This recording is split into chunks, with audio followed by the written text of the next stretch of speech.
Welcome to the Human Capital Innovations Podcast. We're your source for personal, professional, and organizational growth and development, where we share original research, explore industry trends, and interview executives and thought leaders from across the globe. We hope you join us often for practitioner-oriented content around all things related to leadership, HR, talent management, organizational development, and change management. Maximize your personal and organizational potential with Human Capital Innovations Podcast.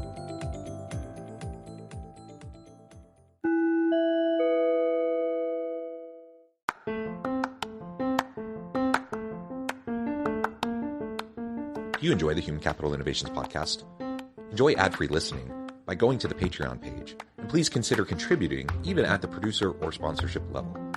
And please leave a review. Thank you for your support.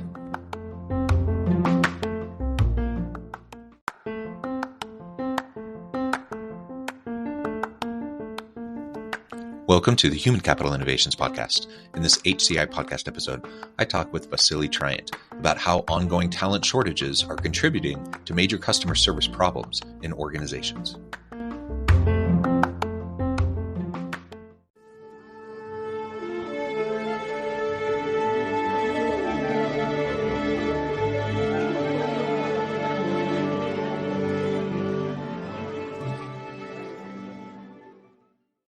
Vasili Triant, welcome to the conversation today. Thank you, John. Thank you for having me. It's good to be here. Yeah, it's a pleasure to be with you. I'm super excited to be chatting with you about how the ongoing talent shortages are contributing to the customer service problems in organizations. Of course, we're in the middle of the Great Resignation, the Great Reawakening. But the reality is it's a tight labor market. It's hard for organizations to get and keep good talent. And especially in those industries hit the hardest by the pandemic, where they lost a lot of people, it's been hard to ramp back up. And so when we think about customer service and we think about retail, we think about hospitality, those types of industries, it's been a challenge. So we're going to explore all this together and try to figure out what we can do about it to ease the pain and the struggles that organizations are facing. And I think it'll be a fun conversation. You're joining us from Austin, Texas. I'm south of Salt Lake City in Utah. As we get started, I wanted to share Vasili's bio with everybody. As Chief Operating Officer of UJET, Vasili Triant oversees all go-to-market activities, including sales, channel, alliances, and customer success. He is passionate about empowering customers by providing innovative tools and technology that deliver one-of-a-kind experiences. Prior to UJET, he held key roles at Cisco, ShoreTel, LiveOps, and Ceranova, where he served as CEO. Audience, before we dive on in. Look, I think at the end of the day, I just love, the whole subject of customer experience. And I really don't look at myself as an executive, but more as, a consumer of products and services. And, how we engage those brands is the customer experience, right? And so that's like a lot of my drive. It's just, kind of help our personal lives be better. Well, I like that. We're all customers, right? Yeah. We're all customers. We all know what it's like to have a really horrible experience. We all have our war stories to share with each other about that, that time we had a horrible customer service interaction or someone was rude to us or whatever, right? Yep. And it's fun to kind of complain about that. But the reality is, in the current context, it's hard. It's hard to know, like, do I complain because someone just isn't stepping up doing what they need to? Or do I try to be patient and show some empathy and compassion because someone's working a double shift because other people didn't show up or they're understaffed? I want to be generous and I want to be as lenient and forgiving as possible. But at other times, things just aren't going the way we wanted them to at all. That's frustrating. So it really is a challenge. And you talked about customer experience. I think that's so important. But it relates very directly to the people in our organizations, and it relates very directly to the employee experience within our organizations. The two are linked and intermarried. And if you have a poor employee experience, if you have trouble attracting and retaining good talent within your organization, guess what? You're probably going to have a really crummy customer experience with the products and services you're putting out there into the market. So the two go hand in hand. We're going to unpack that and try to figure out all that out together today. So let's start by talking a little bit more about customer service problems. Again, we've all experienced challenging customer service situations. Let's talk about the airline industry. It's been covered widely in the media, talent shortages with not only pilots, that's actually a huge problem, but also with the agents at various stages in the airport and for the airlines and all of that. How are ongoing talent shortages contributing to those types of issues, for example, specifically within the airline industry? Well, yeah, God, there's so many things to kind of unpack when you get to the airline industry, because, on one dimension, we have a talent shortage across just the call center space, right? There was lots of layoffs during COVID. Everybody went home, people kind of hunkered down, and then all of a sudden things started to come back, but they came back in certain industries quicker than others. Like came back in retail faster, for example, than airlines, because there was lockdowns on travel and entry to a lot of different places. So the staffing up of people, was much more delayed. And so what you were left with was who really needed a job. Combine that with the inflation issues going on globally right now.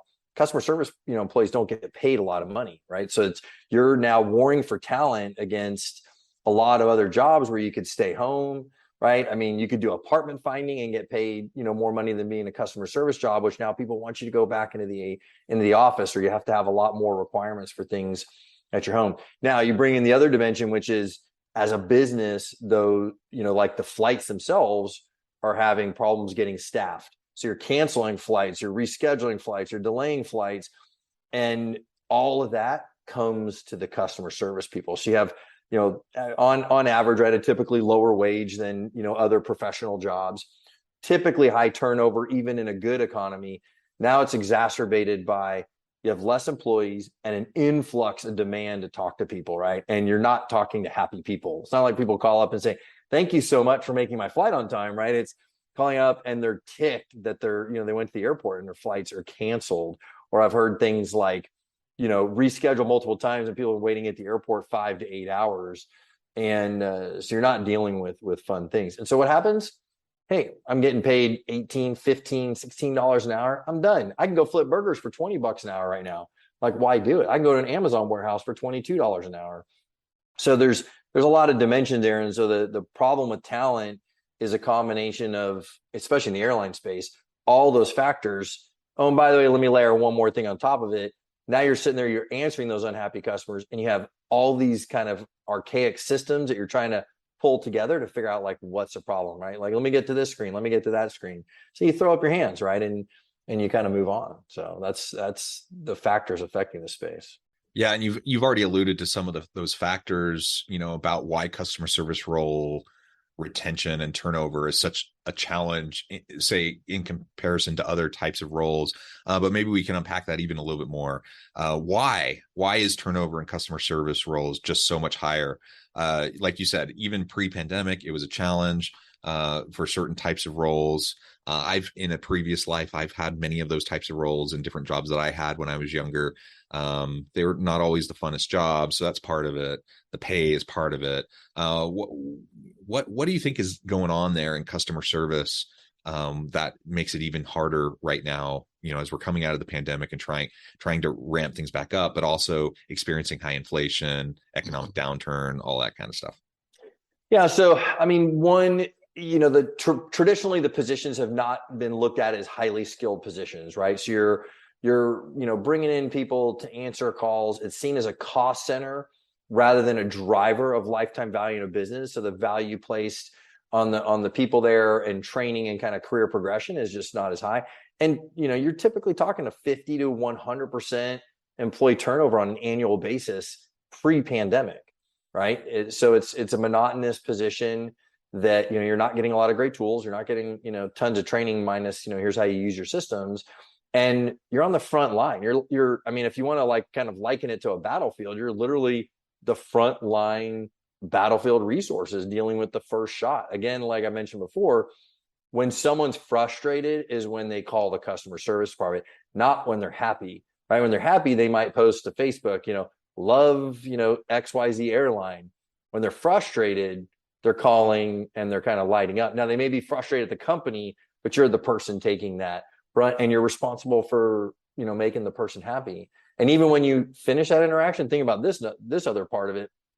You may solve the problem. I may make you happy, John, and reschedule your flight, but do I thank you? Am I like, oh, thank you so much, that was a great interaction? You're like, yeah, okay, bye. Have it. You're still frustrated. You're stuck in an airport. You got a lot of other things going on as the customer there. So it's sometimes we talk about thankless jobs. I mean, it's a for a lot of people, it's a thankless job, and a lot of outsourced jobs, right? So you're talking lots of calls, heavy hours, sitting in your button seat all day long, in a tiny cubicle. So it is monotonous too.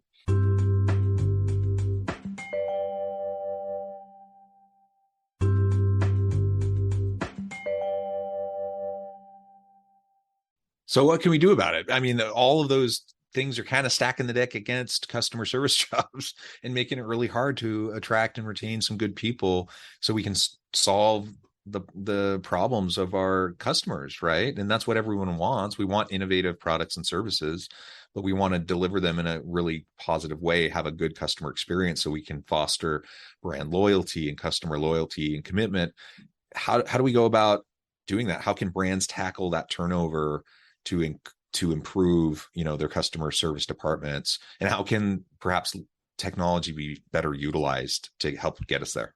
Yeah, I think one shift that is starting to happen, but not as big as it should be, especially me being kind of like a huge proponent for customer experience transformation, is really changing the mindset that it's a cost center to that it's a driver of lifetime value, right? If you think about all the money we stick into sales and marketing and all these positive messages and come love my brand, if you took that same emphasis that sales and marketing drives the acquisition of revenue for our company, customer experience drives the retention and growth of that revenue over time, right? You have great experiences, you buy more products. And if we start looking at that department as a driver of lifetime value, one, it'll change the investment just as a general rule of thumb within there. And that could be to everything from talent tools, processes, and so on and so forth. Once you do that, now you can bring in the tools and look at like, okay, what are the things that are super frustrating? Well, there's two parts that start it all. One is process and two are tools, right? And understanding that you and I have events that go on pre that interaction that start creating emotional events with us, right? They could be happy or they could be, frustrating. And then once you get to that agent, right, you're already kind of in one state or another. So if you stay on hold too long, if you have too many menus to get to somebody, you just get frustrated, right? It doesn't matter who picks up the phone. They can be happy or they can be sad. It doesn't matter. Like you're going to potentially light off. So like my worst experience so far in my 22 years, which only happened, I think 4 months ago, I was on hold for an hour and 45 minutes. I'm not kidding. Hour and 45 minutes. It was a state department, state of Missouri. But I waited on hold for an hour and 45 minutes, right? Staffing issues, too many inbound things. And you just sat there. So, I mean, I wasn't exactly happy when I got there. The second thing is like, so that's, one piece. The other piece is getting those simple interactions and just getting rid of them. They don't need to get to a person. And if you get rid of a lot of these simple interactions, and by the way, that's a combination of technology and process, then what comes to the agent is something that actually needs their skill. And you can, you have less demand now on live agents. And so it actually can help you with your staffing because you may not need as many live agents, right? If everybody coming through is trying to, like, for example, reschedule a flight that obviously just got canceled, you can find ways to skip steps. You can find ways to maybe allow people to change things, right? Leveraging things like virtual agents and voice chat and otherwise, you can take simple transactions and dish them off. The next part is if you give them the tools to do their job easier and quicker, then it's just going to make the process more enjoyable for both sides, right? Now you can leverage all kinds of bits of technology, the integration of systems and data so that agents have more stuff at their fingertips right away, the leveraging of AI to provide next best response to the agent, because maybe they don't know the answer, but they don't need to kind of go looking around for it, like just tee it up to them on the screen. The majority of call centers, especially in the airline industry, are still using legacy systems and legacy processes. And when I mean legacy systems, I don't mean, someone might be listening to this and say, oh, we're already on cloud. okay, that's an infrastructure decision, not like you didn't modernize your system.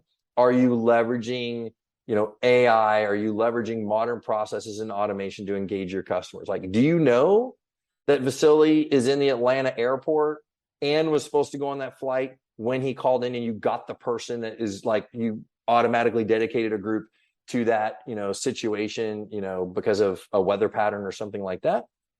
I'll give you an example. I have a insurance carrier I been dealing with them for 27 years. I've timed it like clockwork that you cannot get to a live agent for 2 minutes and 11 seconds.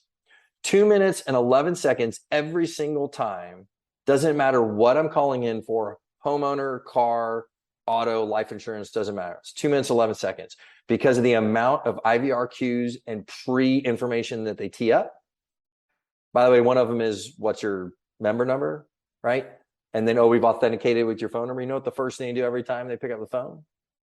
Can I get your name? And they re-authenticate me every single time. And I'm like, I just wasted 2 minutes, 11 seconds. Now, you might not think that's a big deal, but it is a big deal depending on what's going on during the day, right? It's not like I can just make a quick phone call and get it done. So these are some very, very simple things. The biggest part, though, shifting the perception that customer support or contact center, whatever, is a cost center. The second part gets into process changes. You just identified a whole bunch there that I think is really important. And some of that really leads into, what things might be looking like, how we're leveraging technology and the infrastructure and the systems. What does the future of customer service look like for you? I mean, you go back 10, 15 years and it was big call centers, for example. And I had some of those jobs myself when I was younger, 20 years ago or so. Nowadays, there's more remote work options for call center employees. So that's probably a fairly significant change that's happened over the last decade or so. Mm-hmm. What are some of the other types of changes, and where do you see things going for the future of customer service in the near future? Yeah, there's where I see them going, where I want them to go. They might be a little bit two different things, but look, long story kind of quick is we have to get to predictive, proactive customer care, which accounts for a little bit of automation. But the reality is, take the data, blend everything you have together, and then maybe answer my customer service problem before I get to you, right? Like, you don't need to wait for me to call, right? I mean, it's kind of like one of those things, like if you released a product and it had a bug and you're like, oh my God, I don't really want to go into work on Monday. How many people are going to call me? Like, we just had a bug in our, smartphone or whatever else it may be. You already know what's going to happen. Find all the customers that have that issue and just reach out to them proactively. And then you don't have to worry about them calling in. And by the way, if you came to me proactively before I ever saw it, I would actually be pretty happy. Years ago, I worked at this company and we found we had this emergency services bug. I mean, it was like almost catastrophic. Like if you picked up a phone and dialed 911, it would crash the system, like the phone system itself. And we had this long debate about what we should do. And the end result was, we said we need to reach out to every customer. And everybody was so worried that everybody's gonna be so mad. It actually had the opposite effect. Everybody was so happy and thankful that we had reached out to them because they had never seen the bug yet. And, because obviously dialing 911 from in your office isn't like an everyday occurrence. But they were like super happy. And that's where customer experience needs to go, is being proactive and taking all the events that come up.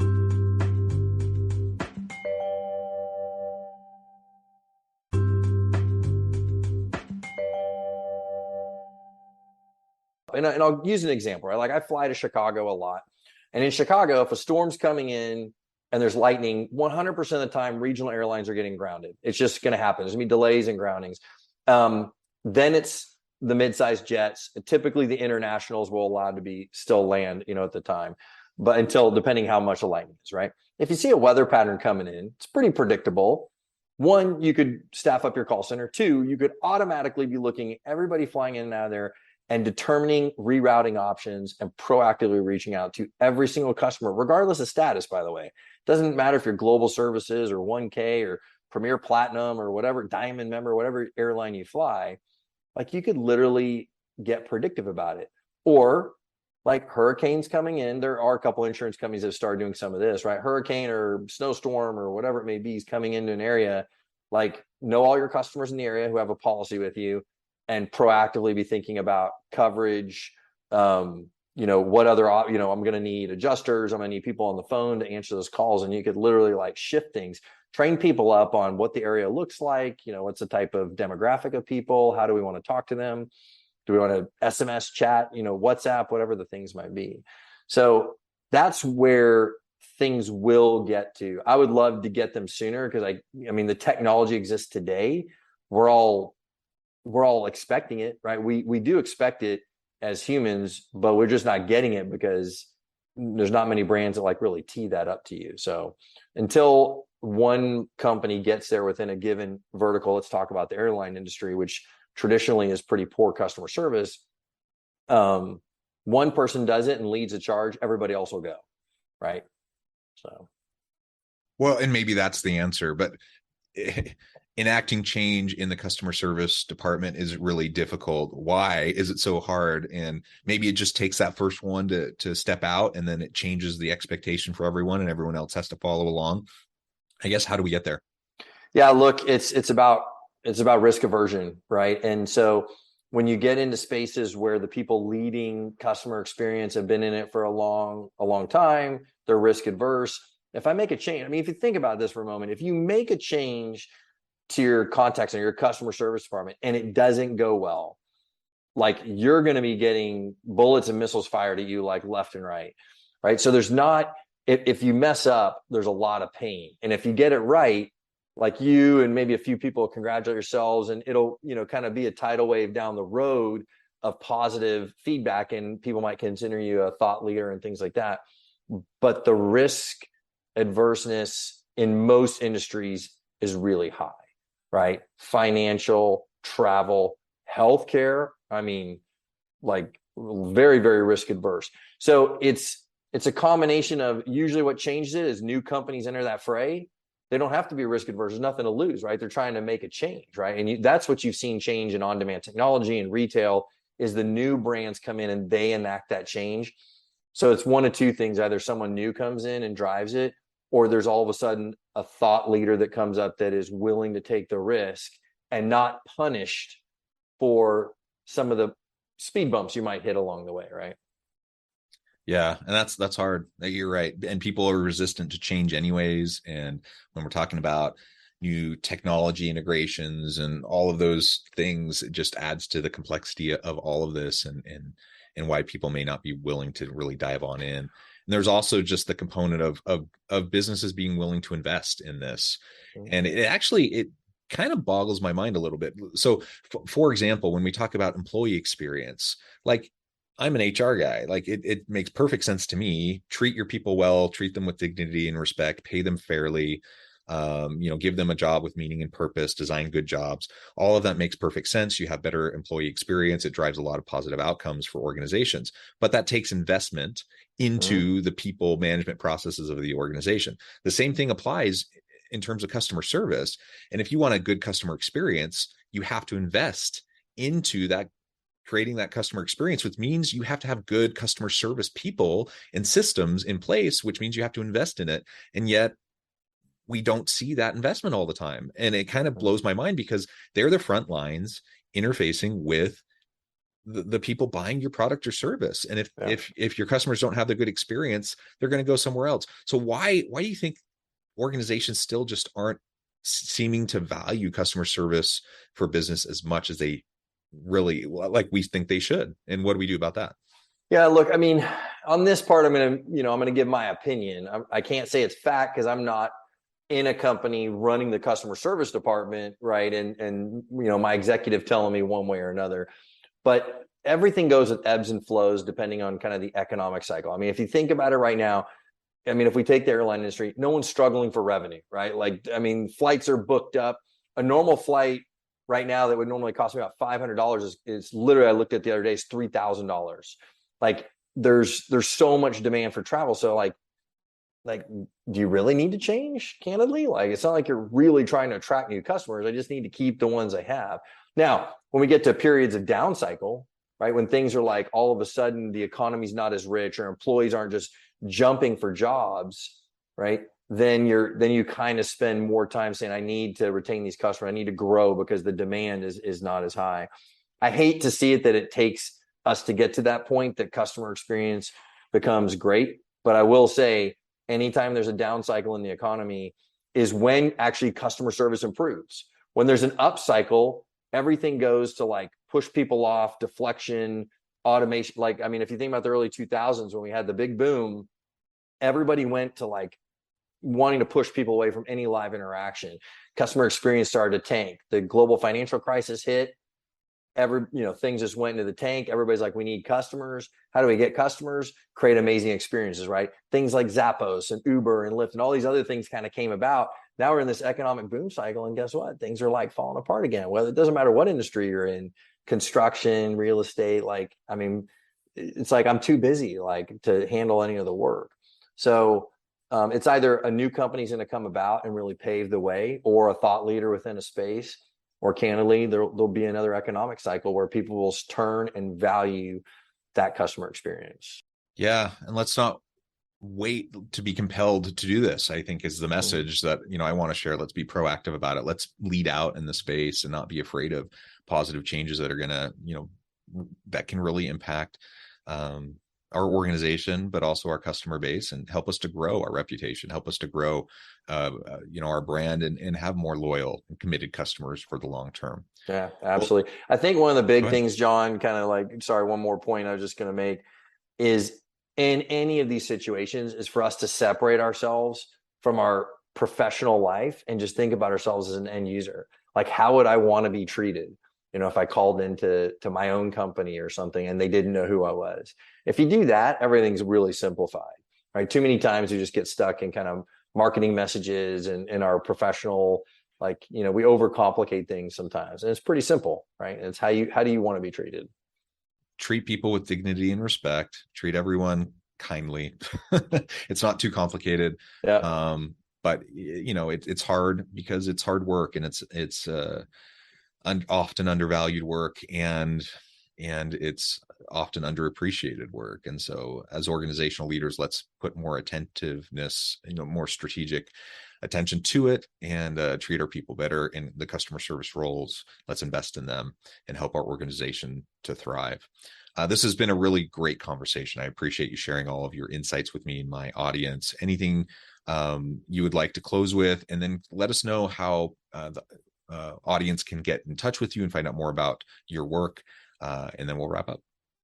Yeah, no worry. I mean, obviously I'm the CEO of UJet. I'm on LinkedIn, Vasili Triant, or Twitter at Vasili Triant. Please feel free to reach out to me. Happy to just have a casual conversation or engage in any of the customer experience transformation ideas that people may have. Perfect. Thank you so much. I encourage listeners and the viewing audience to reach out, to get connected, find out more about what Vasili and his team can do for you at UJet. And as always, I hope everyone can stay healthy and safe, that you can find meaning and purpose at work each and every day. And I hope you all have a great week.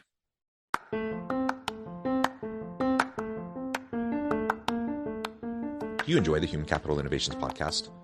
Enjoy ad-free listening by going to the Patreon page, and please consider contributing even at the producer or sponsorship level. And please leave a review. Thank you for your support.